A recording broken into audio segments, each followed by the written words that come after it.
still, be quiet. Are you ready? Be quiet is on the instructions. Okay, the first one is called the brush sweep wipe test. So the patient is supine with his legs extended or relaxed, which is Scott right now.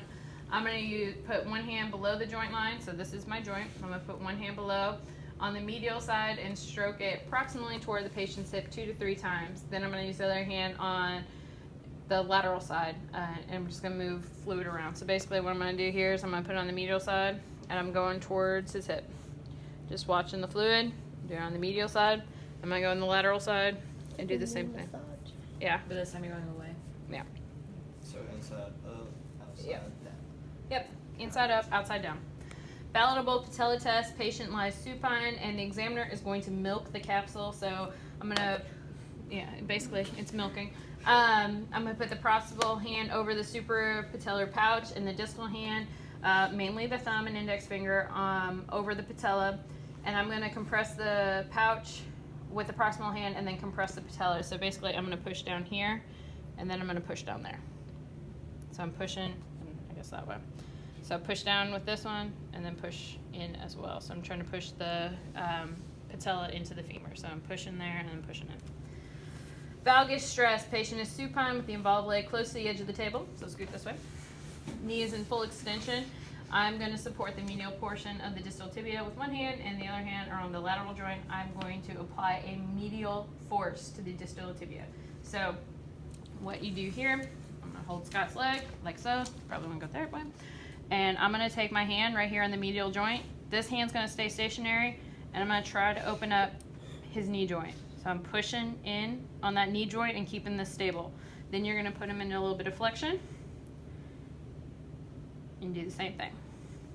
So that was valgus, full extension, valgus with 25 to 30 degrees. So then I'm going to do varus, which is going to be the opposite.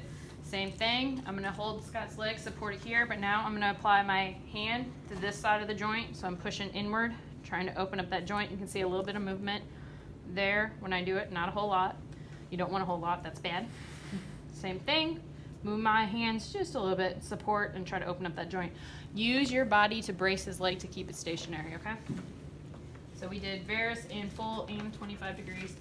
Lockman's test. This is the one that you're going to see a lot whenever somebody is going to do a exam if it's an ACL tear. So the patient is supine with the knee flexed to 20 degrees and hands across their chest. I don't know why I say that. That's interesting for me. I don't know if I like how they're doing this one. Okay, so Lockman's test. So I've got Scott. He doesn't need to be that far, probably about here. Lockman's, I tend to try to put my foot, or you can, Scott's laying off. If you have a longer table, you would sit on Scott's foot. Grace, this way. No, you're fine. Okay.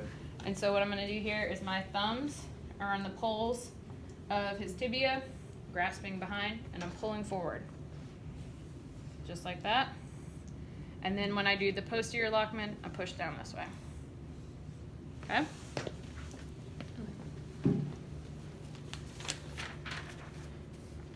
Anterior drawer.